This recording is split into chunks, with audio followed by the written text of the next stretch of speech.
Ay, corazón, corazón, corazón.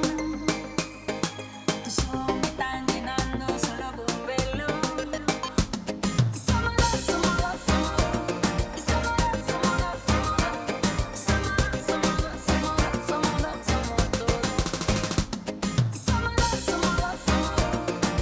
Somos dos,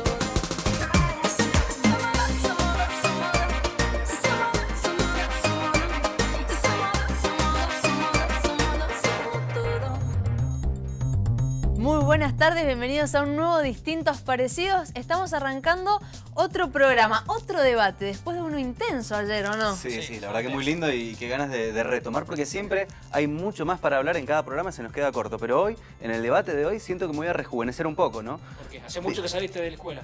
Sí, y uno de los debates por ahí de otras épocas, un par de años atrás, era justamente este debate de educación de gestión pública, educación de gestión privada.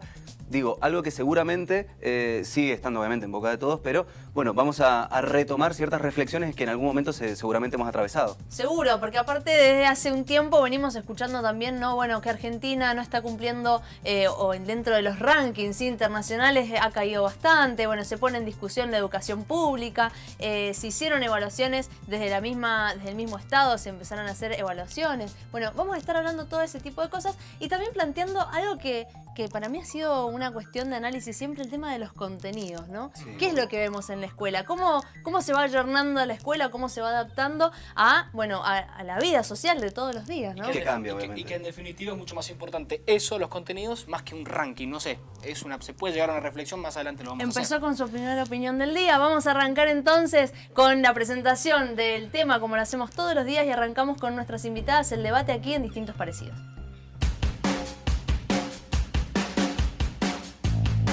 Que la terrible inequidad entre aquel que puede ir a una escuela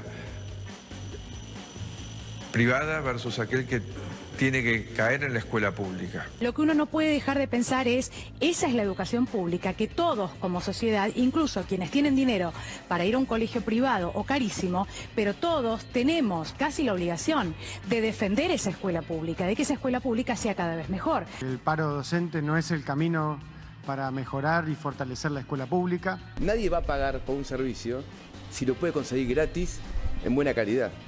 La Ley Nacional de Educación número 26.206 introduce la educación de gestión social y cooperativa junto a la gestión estatal y privada.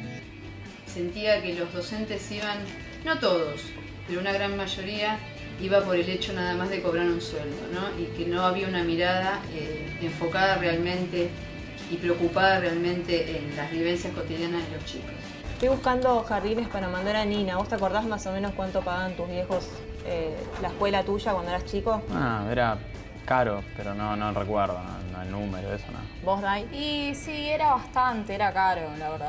¿Vos, Guille, te acordás? No, yo fui a una escuela pública. Pará, ¿vos caíste en la escuela pública? A ver, Guille, 314 dividido 122. No tengo ni la menor idea. ¿Por qué? Nadie sabe eso. No, sí. 2,573. Es la educación pública.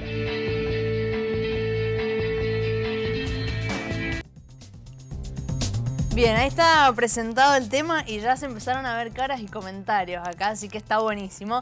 Que ya arranquemos con el debate. Vamos a presentar a las invitadas del día de hoy. Está con nosotros María Julia Amadeo. Muchísimas gracias, María Julia, por estar acá. Ella es directora de Planificación de Calidad Educativa de la Dirección General de Escuela de Mendoza. Muchas gracias nuevamente. Está también con nosotros Beatriz de la Sabia, directora de Educación Privada. Muchas gracias, Beatriz.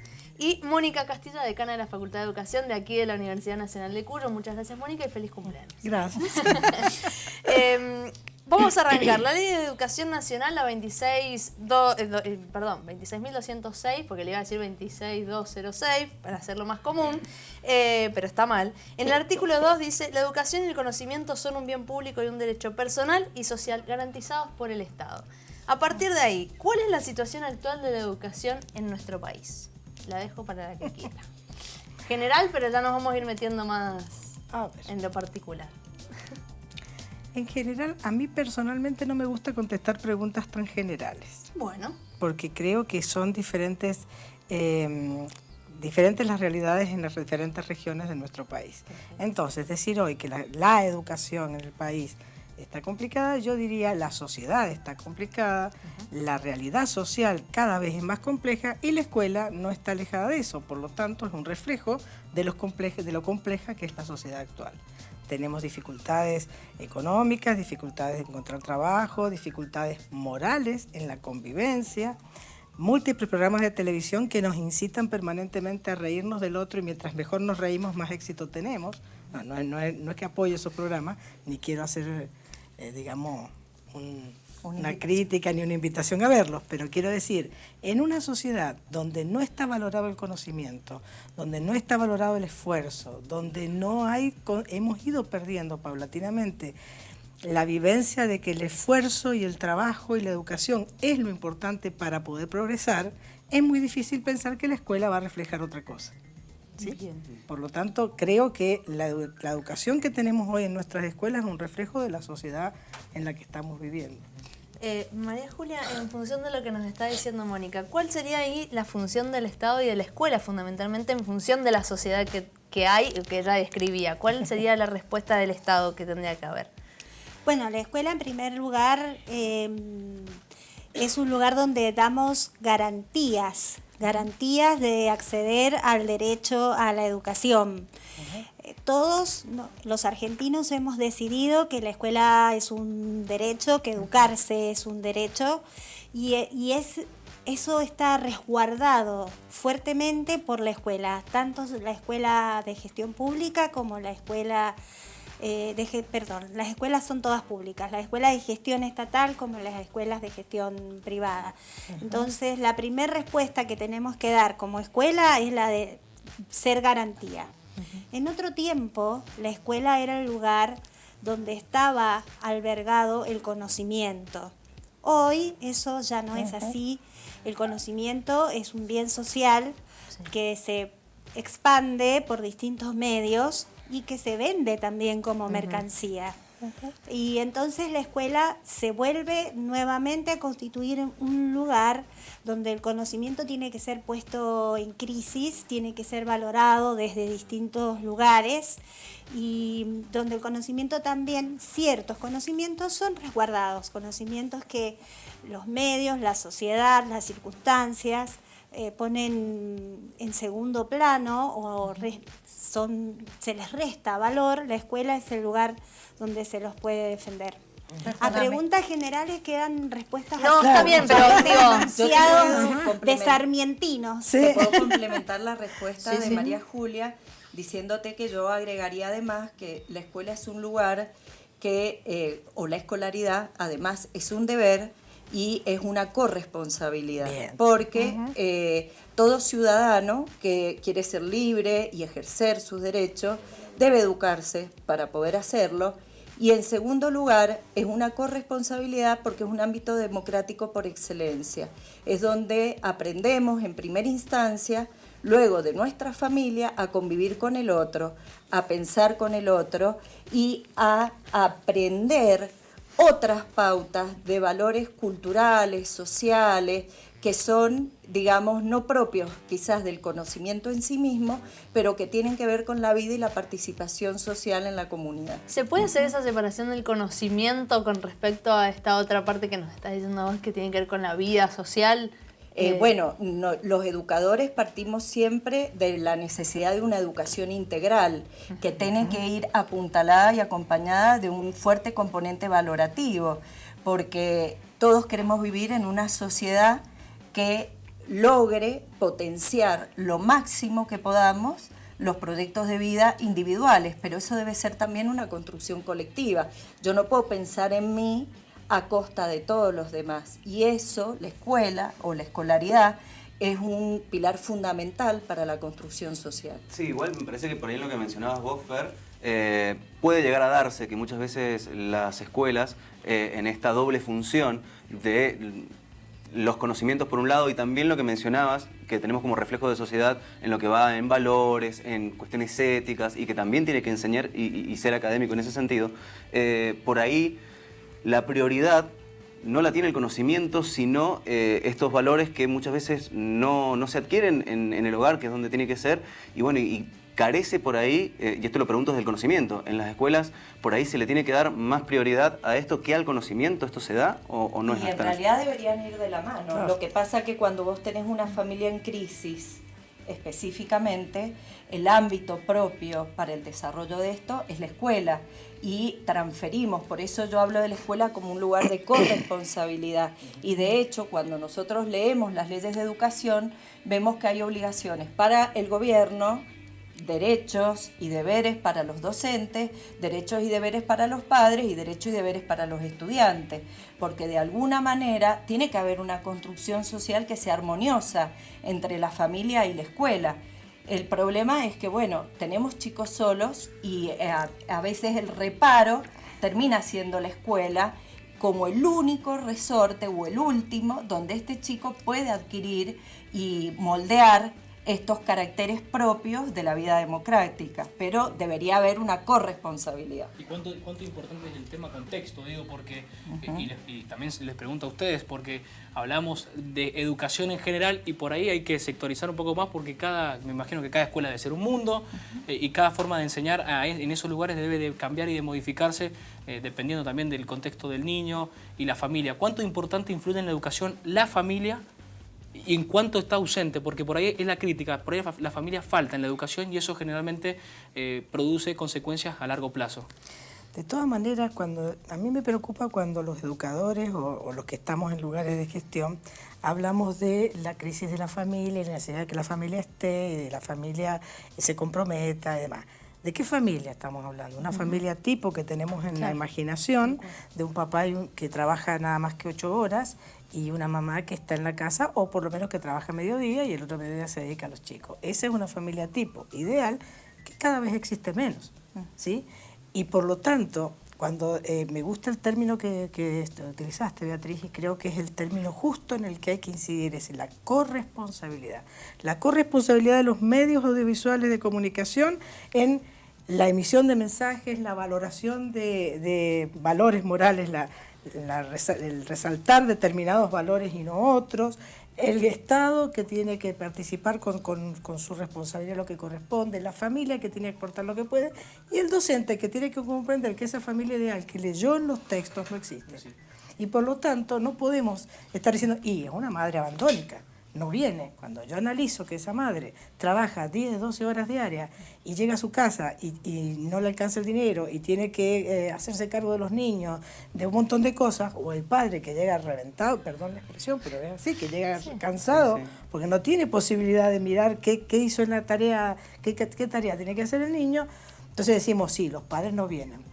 En ese caso el docente tiene que redoblar, digamos, el trabajo. No, tiene que ser creativo en las estrategias de consulta, en las estrategias de participación, en las estrategias de comprensión. O sea, si yo al padre lo llamo como docente siempre para decirle todo lo que su hijo hizo mal, lo que no está, lo que obviamente primero no me dan ganas de ir porque otra vez me van a llamar para decirme todo lo que está mal en mi hijo, claro, que yo ya lo sé, aunque no pueda hacer otra cosa para mejorarlo.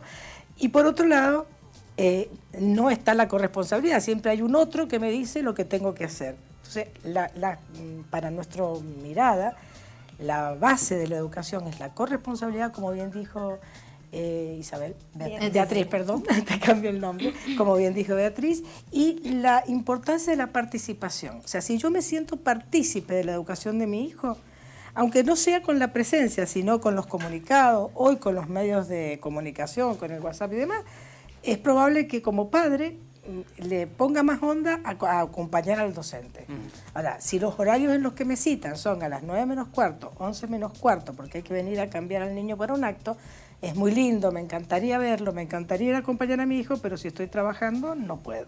Sí, la pregunta es esa, ¿cómo la escuela, digo, con todos sus agentes que tienen que intervenir, se adaptan a esta nueva sociedad, ¿no? A estos nuevos ritmos, a estos nuevos chicos también? Lo planteábamos también fuera de aire, esto de, bueno, a veces la forma de estudiar no son las mismas, hoy los tiempos no son los mismos para los chicos, ¿no? Una tablet de enfrente todo el día, con la información que pueden acceder, que es totalmente distinta a veces a la que tienen en la escuela. escuela. Digo, y hacer esos contenidos también interesantes. A veces el tema de la tarea en casa hoy es un gran tema, cuando antes quizá no lo poníamos en discusión, hoy sí se pone en discusión. Entonces, ¿cómo se adapta la escuela, el docente, el mismo Estado también, para responder a estas nuevas demandas? Claro, en relación a esto que vos decís de las tareas, yo creo que el gran conflicto de las tareas en casa, y lo manifestaba alguno de los estudiosos de mi facultad en un artículo que le hicieron muy interesante en uno de los diarios, es que ¿de qué tareas estamos hablando?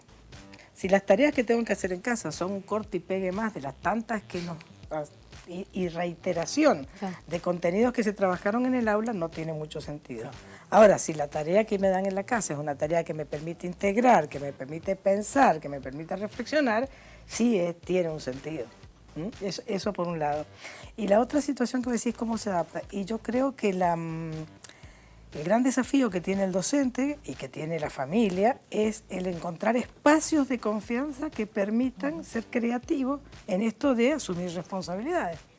Yo recuerdo, hoy como cumplo años estoy muy memoriosa. Recuerdo mis primeros años en la educación, era profesora de sordos en San Martín. Nos íbamos a dedo porque no estaba el expreso en aquel momento, hace muchos años. Entonces con un grupo de docentes nos íbamos a dedo. Y como la familia eran de un lugar rural, era difícil convocarlos a trabajar. Entonces lo que pensamos fue, vamos a matear con las madres. Entonces una vez a la semana venían a tomar mate. Y hablábamos de lo que se habla cuando uno se junta con los amigos a tomar mate. Mónica, discúlpame que te corte, pero tenemos que ir a un corte. Vamos a seguir hablando de educación aquí en Distintos Parecidos. Vamos a un corte y enseguida continuamos aquí con el debate en Señalú.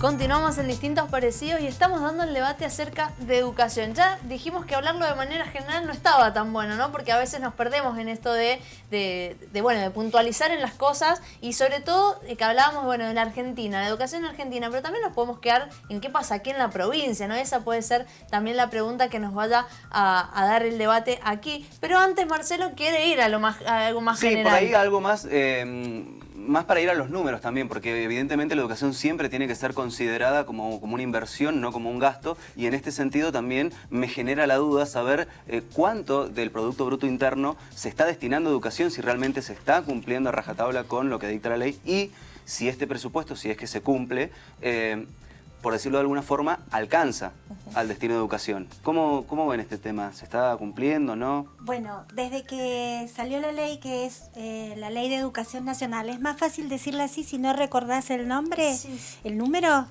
Por Ley de Educación Nacional no le fallas nunca y hay una sola. El tema era que el 26206 me parecía más fácil decirlo, pero no quedaba bien. Claro, cuando vos decís la Ley de Educación Nacional es una sola y es más fácil recordarlo así. Marca un número, un monto del presupuesto del PBI que es inferior al de otros países, sí, pero altísimo en función de lo que se venía dando anteriormente. Bien. Y se ha cumplido desde que se estableció la ley. Todos los gobiernos han sido muy puntillosos en cumplir con eso y realmente se ha cumplido siempre. Bien. Y estamos hablando de un porcentaje del 6%, ¿no? Perdón. Sí. Un porcentaje del 6% estamos hablando. Sí, para... Lo que tiene más, donde se puede discutir un poco más, es cómo se distribuye ese dinero. Un problema, por ejemplo, que tenemos en la provincia de Mendoza, es un problema viejo que no lo podemos todavía resolver, es que buena parte, altísima parte del presupuesto va todo a sueldos. Y queda, por lo tanto, muy poco dinero para hacer otro tipo de inversiones que también se necesitan en el ámbito educativo. Por ejemplo, tecnología, por ejemplo, edificios. Claro. O sea que es insuficiente, se podría decir. Está mal distribuido, pero en realidad... A ver, lo importante sería tener un diseño de planificación estratégica. Exacto. Que probablemente esta rotación que tenemos nosotros propia del ámbito democrático hace que se vaya perdiendo la planificación estratégica del gasto. Bien. Y en realidad, para avanzar, países europeos nos han demostrado que un acuerdo de planificación estratégica a largo plazo impacta en el gasto en forma diferente.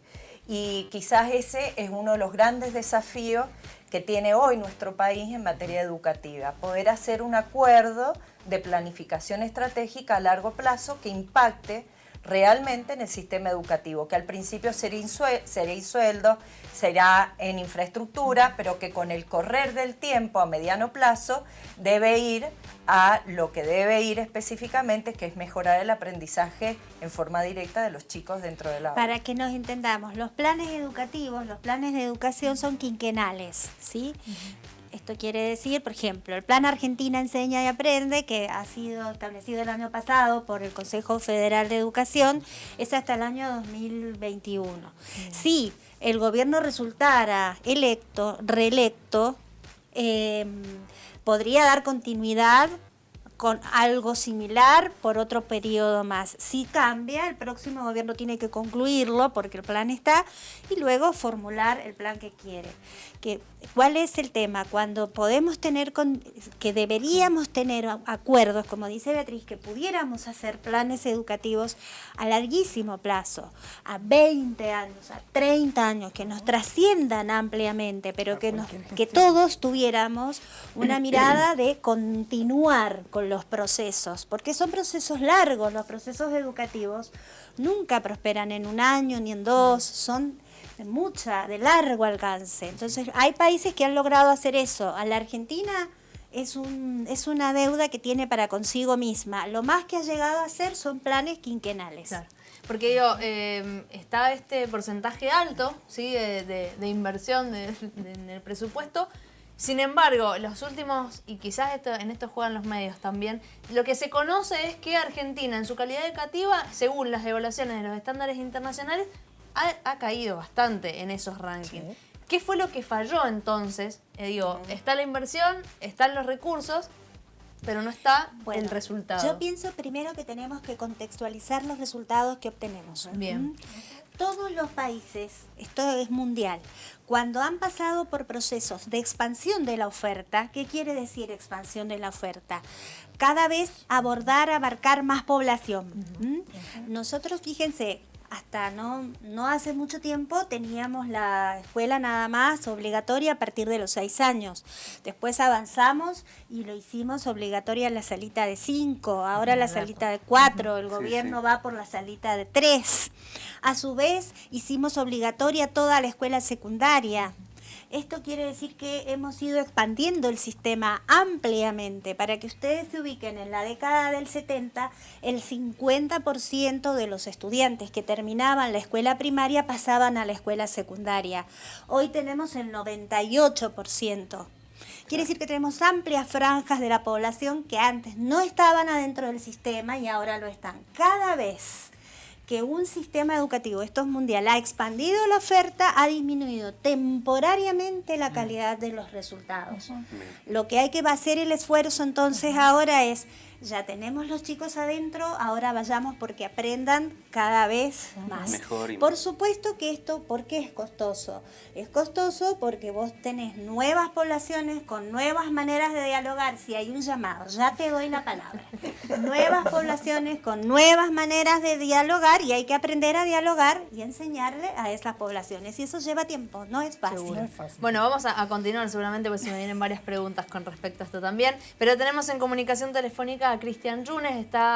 Te saludamos, Cristian, buenas tardes. Fernando Aveda te saluda, bienvenido a Distintos Parecidos. Bueno, buenísimo que me hayan llamado. Buenas tardes a vos, ahí al canal y a toda la gente que está ahí en el panel. Bueno, muchísimas gracias por atendernos. Quiero que nos cuentes por qué a veces te tenemos a vos ligado con esto de la educación alternativa. Que nos cuentes en realidad y que nos expliques si es así, si es el término a utilizarse, cómo sería, cómo lo explicarías. Primero que esté ligado a la educación alternativa, yo creo que es por un concepto común de creer que de algunas cosas que estamos haciendo en nuestra organización está que ver con lo alternativo. Pero en realidad estamos en el marco de la educación de gestión social, el proyecto donde estamos es el CEO JP 302, Risas de mi Tierra, que está ubicado en 3 esquinas, y hace unos 5 años presentamos un proyecto desde la organización donde estamos, que somos educadores vinculados al juego, a la recreación, al tiempo libre. Estamos interesados en las pedagogías críticas. Hemos investigado en algunos lugares del país y bueno, y salió la posibilidad de presentar el proyecto Deseos, teniendo jardín maternal y en su momento sala de 4 y el centro de apoyo educativo de chicos de 6 a 14 años, y pudimos de alguna manera trabajar algunas cosas que queríamos ahí. Una de ellas era estar vinculado a la pedagogía Waldorf, desde una relación con lo popular, con la gestión social, con la educación de gestión social, y después también con la recreación educativa desde lo que era el CAE con niños de 6 a 13 o 14 años. Bueno, y tuvimos la experiencia de poder hacerlo, y bueno, y eso nos permitió también que nos buscaran, o como les ha pasado a ustedes, que estemos relacionados con una educación alternativa, porque hace unos años empezamos con las pedagogías críticas, de alguna manera a meternos. Bueno, y en eso estamos, pero estamos en una institución que es un CEO que tiene hasta sala de 4 años, y hasta ahí. Bien. Cristian, ¿cómo te va? Marcelo Sastre te saluda, ¿cómo estás? ¿Cómo te va? Buenas tardes. 2 preguntas. En primer lugar, quería, a modo informativo, saber si este tipo de educación es del mismo prototipo de educación que se plasmaba en aquel documental La Educación Prohibida, que fue tan famoso a nivel latinoamericano. ¿Es el mismo prototipo de educación? No sé si estás al tanto del documental en realidad. Sí, lo que pasa es que el prototipo de la educación prohibida son varias pedagogías. Bien. Son varias, está Montessori, hay algo de Waldorf, hay algo de la escuela Olga Cosettini, que en su momento nosotros nos dirigimos como organización, como Laberinto Sur, estuvimos, porque era muy interesante, era la primera cooperativa educacional de padres y docentes. Bien. Entonces nos metimos en eso. Después también hay algunos proyectos que no sabría bien decirte cuáles son específicamente, pero bueno, nosotros no tenemos escuela. Sí, empezamos con un inicio de hacer jardín maternal y llegamos a sala de 4, y hace 2 años teníamos, del 2014 al 2015, pedimos a la Dirección General de Escuelas la posibilidad de habilitar la sala de 5, y la tuvimos 1 año y tuvimos buenos resultados, muy buenos logros en esto de la educación de gestión social. Tratamos de que sea una comunidad educativa. Nosotros decimos que tenemos 3 pilares importantes, que es la ONG Laberinto Sur, madres y padres que están involucrados activamente en la propuesta, y las educadoras. En este caso, las educadoras del jardín vienen haciendo también, a nosotros se dio en su momento porque hubo un seminario de pedagogía Waldorf que estuvo trabajando 7 años antes de que nosotros pudiésemos encarar el proyecto. Entonces, tenemos relación con la educación prohibida en estar en el momento justo, claro, cuando se pudo armar una comunidad educativa. En realidad la pregunta también iba con la intención de que toda persona que esté interesada en conocer más acerca de este tipo de educación justamente acceda a este documental que es libre, que está en YouTube, y que bueno, que puedan llegar también a informarse más. Igual nosotros vamos a seguir hablando de este... Perdón, disculpa que te corte, hay algo dentro del concepto de la educación prohibida, es que mucho de eso está dentro de las direcciones de la educación privada. Claro. Entonces, creo que algo interesante que hizo Mendoza y que sostuvo en esta gestión también, es que hay una dirección de educación de gestión social, más allá de que las instituciones que están de los 90 CEOs que son de ONG, más allá de eso, que estén con sala de 4. Claro, sí, vamos a retomar seguramente todos estos temas, así que bueno, te agradecemos muchísimo por la comunicación y vamos a seguir retomando algunos de estos temas que hemos estado tocando en esta comunicación telefónica. Gracias, Cristian. Bueno, muchísimas gracias por tenernos en cuenta. Gracias. Hasta luego. educación. Bien, Cristian Yunes entonces pasaba en comunicación telefónica con distintos parecidos. Y me voy a retomar un poco lo que... Perdóname, antes de que pasemos a otro tema, ¿puedo hacer una aclaración en base a lo que hemos escuchado? Sí. La ley habla de gestión social y cooperativa, pero en términos sistémicos, cuando nosotros hablamos de los sistemas de gestión, tenemos que la enseñanza es pública, que puede ser de gestión estatal o privada. Hablamos de privado por oposición a todo lo que no es del Estado. La gestión social está dentro de la gestión privada. ¿Por qué? Hay un problema o un prejuicio en que cuando nosotros hablamos de educación de gestión privada, parece que hablamos para un determinado sector de la sociedad que es económico, alto, que podría tener acceso a todo, y no es así.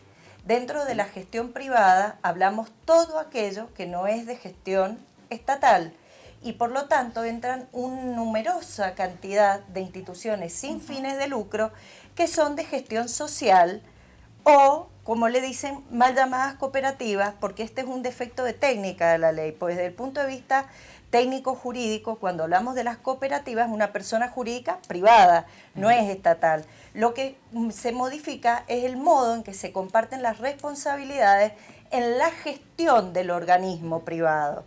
Desde ese punto de vista, dentro de la Dirección de Educación Privada, ingresa en este momento, con el formato actual de la Ley de Educación, tanto nacional como provincial, todo aquello que no es estatal, donde la mirada del Estado no está en prohibir la actividad educativa, sino en reglamentarla fuertemente, porque es un servicio básico, esencial, que además debe ser prestado con seguridad y con garantías de cuidado hacia los padres. Desde ese punto de vista, toda la normativa acompaña este tipo de organizaciones. Esto lo quiero aclarar porque vamos destruyendo mitos, parece que hablamos de cosas distintas. Y también tener en cuenta que cuando hablamos de las pedagogías, esto que has introducido vos con el video, estamos hablando de distintas formas de mediar los contenidos que el Estado también, como una forma de garantizar la educación a la población, exige un mínimo en sus diseños curriculares, que no quiere decir que no haya un techo, puedo darle mucho más. Si los chicos aprenden más, lo ideal es que yo dé más. Ahora, yo lo puedo mediar según el contexto, según la población escolar que yo tenga, según los intereses, con distintas pedagogías que puede ser Montessori, en este caso Waldorf y cualquier otra que en este momento están teniendo auge y que es muy interesante, porque en un Estado democrático que garantiza la libertad, los padres pueden elegir. Y de esta manera, estas pedagogías permiten que los padres, viendo los intereses de sus hijos, cómo se desarrolla, puedan elegir también aquellas escuelas que ofrecen estas pedagogías que colaboran en el aprendizaje de los chicos. Lo cual no quiere Antes decir... que digas algo, voy a decir yo algo y voy a completar porque acá dirijo el programa también ahora. No, un minutito, completando lo que dice Beatriz, porque pareciera que a veces estas pedagogías alternativas podrían desarrollarse solo en las escuelas de gestión privada. Claro, eso justamente iba a preguntar. Bueno, ahora, viste, perdón, te interrumpí, ahora me siento mal, ahora no, quería saber si a lo mejor un docente puede utilizar pedagógicamente... Claro. Miren, esto es así. En sistemas educativos estatales como por ejemplo de la ciudad autónoma de Buenos Aires, que son sistemas más pequeños, quiero decir, tienen menos escuelas a cargo. Se están haciendo algunas experimentaciones, toman 3, 4 escuelas y las habilitan para trabajar con la pedagogía, por ejemplo, Waldorf. ¿Por qué quiere decir? ¿Por qué las tienen que tomar? Porque estas pedagogías necesitan insumos diferentes, bancos que tengan otra distribución, otro tipo de recursos. Los docentes tienen que ser capacitados de manera especial para trabajar con esa pedagogía. Entonces, bueno, hay que darle cierta cobertura, cierta ayuda a la escuela para que lo pueda hacer. Y entonces hay dentro del sistema posibilidades para la gente aún del Estado de ir haciendo diferentes, diferentes recorridos, diferentes opciones. nosotros todavía, para mí sería soñado, yo soy la directora de planificación de la calidad educativa, para mí sería soñado hacer una cosa como esa, pero por el momento nosotros tenemos un sistema mucho más grande que el sistema de la Cava, mucho más complejo porque el sistema de la Cava es relativamente más homogéneo. La población que vive relativamente, vos tenés algunos núcleos muy empobrecidos dentro de la Cava, pero la mayoría de la ciudad es una ciudad que tiene una pujanza económica y un nivel diferente, entonces nosotros todavía no podemos darnos ese lujo que sería soñado de tomar algunas escuelas, como a lo mejor, fíjense, acá tenemos a la decana, la Carmen Vera Arena, tiene una propuesta pedagógica diferente, muy rica, pero bueno, es una escuela que tiene los recursos necesarios, humanos, económicos y demás, para poder desarrollarlo, y es una escuela de gestión pública, porque es del Estado, y es del Estado, de gestión estatal. De manera que sí, se puede hacer eso y sería lo ideal. Por el momento tenemos que organizar el sistema, dotarlo todavía de más coherencia interna, de más homogeneidad, como para después acceder a estas propuestas diferenciadas que son, no digo caras, pero sí hay que prepararse para ellas, no es lo común. Bien, bueno, la discusión sigue, digo, no en términos de discusión mal, ¿no? Al contrario, No, sino no, de ha pensarnos habido en esto, de pensar la educación, lo que queremos aprender todos, ¿no? En definitiva, esto de no solo los niños, sino todos como agentes educadores, formadores dentro de la sociedad. Los invitamos a que ustedes participen a través de las redes sociales. Estamos en Facebook y en Instagram como Distintos Parecidos y en Twitter como @dpsenalu. Vamos a ir a un corte y enseguida continuamos con más debate aquí en Distintos Parecidos. Continuamos en Distintos Parecidos y los invitaba, cuando terminaba el bloque anterior, a que participaran de este debate acerca de la educación dentro de las redes sociales. Y vamos a ver, como digo siempre, el termómetro, ¿no? A través de las redes sociales se ve lo que se piensa, ¿no? En la sociedad acerca de determinados temas, y hoy le toca aquí a la educación. Vamos a ver qué se dice entonces, por ejemplo, en Twitter. Y alguien dice: la situación actual de la educación pública en Argentina acentúa la desigualdad de oportunidades. Es una crítica para debatir y mejorar, dice esta persona. Y la desigualdad es un tema que siempre se tiene que tocar, ¿no? Los argentinos sacan pecho con la educación pública estando en el extranjero. Viviendo en Argentina, la menosprecian y la desprestigian. Qué buen tuit. Qué bueno. Qué buen tuit. En Argentina no existe la educación privada, existe la pública, y la pública de gestión privada. La currícula es obligatoria para todos. Informativo este tuit. Y alguien más dice: no entiendo cómo es que hay gente que lo paga teniendo la educación pública argentina, que es buenísima. Y en función de esto, bueno, queda uno más. Pues en Argentina la educación privada también es financiada con impuestos a los trabajadores. ¿Eso lo puede contestar la directora? Sí, en realidad no sé la forma de la redacción, pero es cierto que el papá que envía a su hijo a una escuela de gestión privada paga la educación de sus hijos 2 veces, si es eso lo que quiere decir, porque la escuela de gestión estatal se financia con los recursos que todos los ciudadanos pagamos de nuestros impuestos. Me parece que el tuit estaba destinado al que envía a su hijo a una escuela pública, me parece, por lo que yo entendí, y también está pagando parte de la gestión privada. En realidad eso no es real. Es muy interesante la visión, y me parece que esto lo hablábamos recién, esto de destruir un poco los mitos entre la gestión estatal con la gestión privada.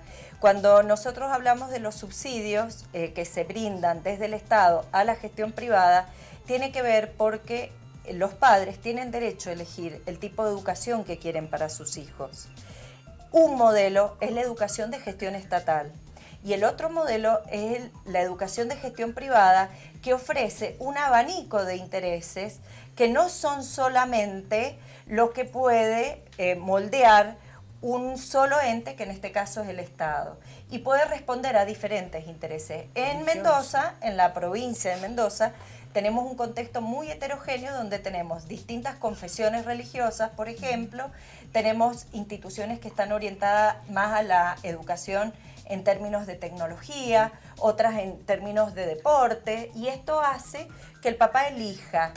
El papá elige y el Estado, para garantizar esa elección que tiene el papá en función de los intereses de sus hijos, acompaña con un subsidio que solamente es para salario docente.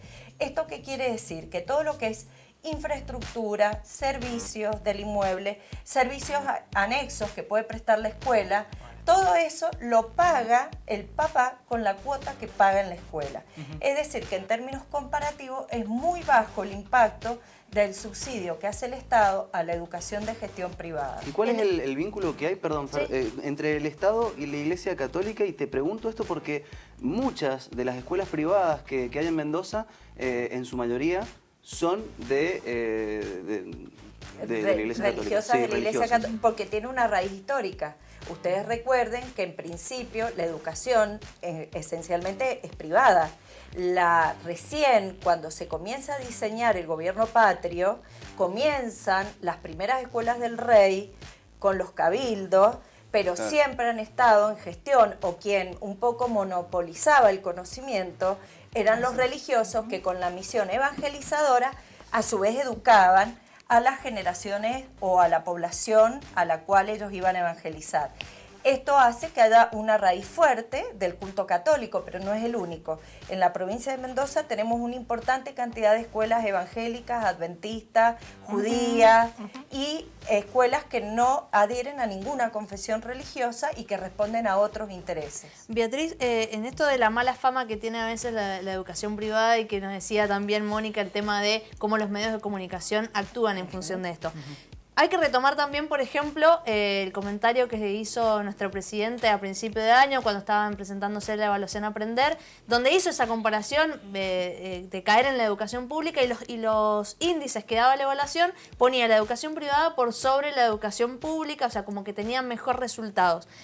Digo, saliendo de esas cuestiones, la mala fama de la educación privada puede estar también en los casos de estafas que se han denunciado a veces por padres en cuanto a las cuotas y ese tipo de cosas. En realidad, la educación es un servicio que está fuertemente regulado y yo creo que eso nos tiene que llevar a la reflexión del Estado como un Estado presente en la función fiscalizadora.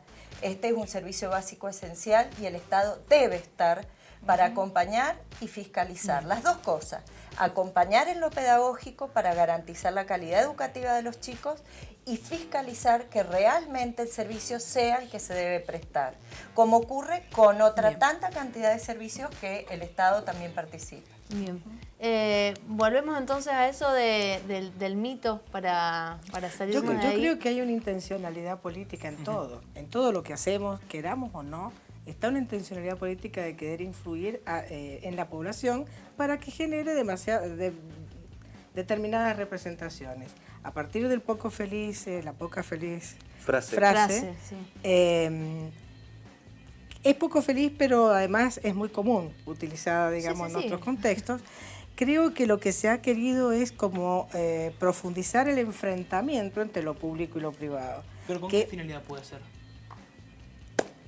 Hay una finalidad manifiesta de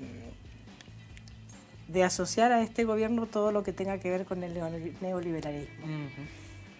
Yo creo firmemente que no es así, si no, no estaría trabajando en este sentido. Creo que hay que evaluar, creo que hay que fiscalizar, creo que hay que controlar, creo que hay que darle el presupuesto que corresponde a educación, pero también ser conscientes y corresponsables del uso que se hace en estos subsidios. Cuando hablábamos más temprano del PBI, el 6%, yo soy docente hace muchísimos años.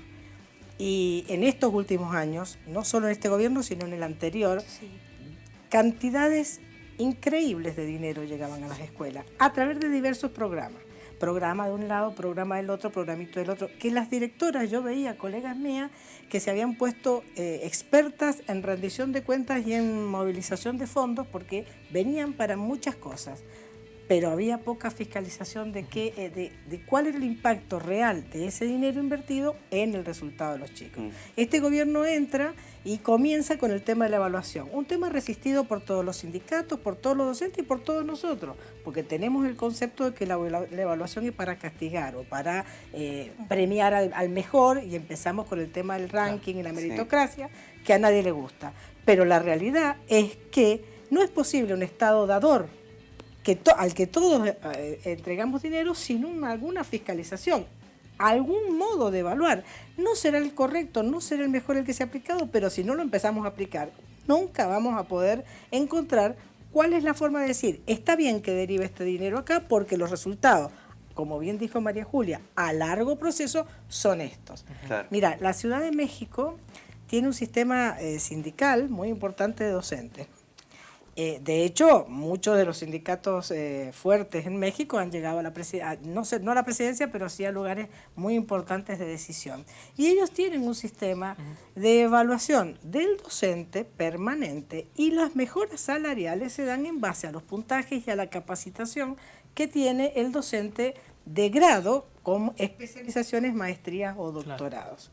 Si ustedes sacan la cuenta, en Mendoza creo que tendremos 1 o 2 docentes en el sistema educativo primario, que es el que más yo conozco, con nivel de doctorado. Claro. Los demás, muchos hacen capacitaciones, pero no hay una capacitación sistemática.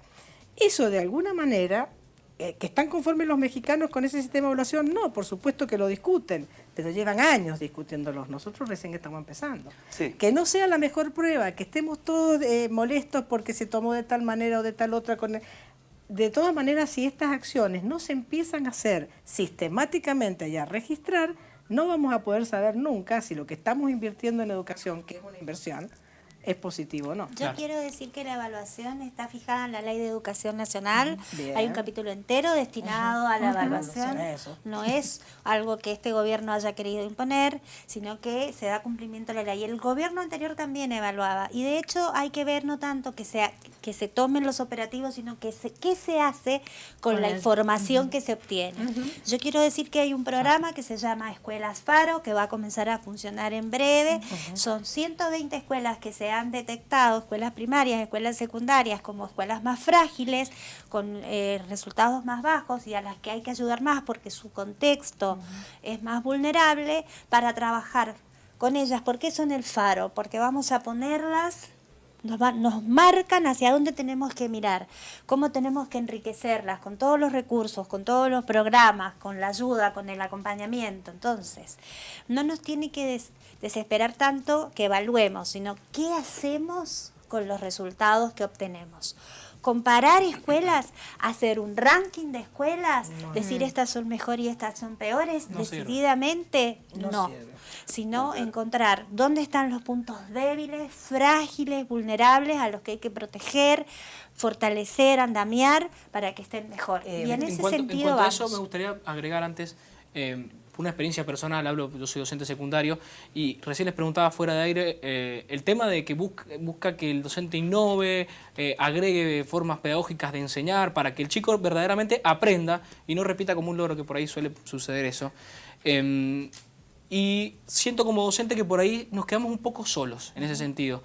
¿De quién corresponde? ¿Del colegio? ¿Del Estado? ¿Quién es el que debería capacitar realmente para que el docente sea realmente lo suficientemente pedagógico para que el chico realmente aprenda?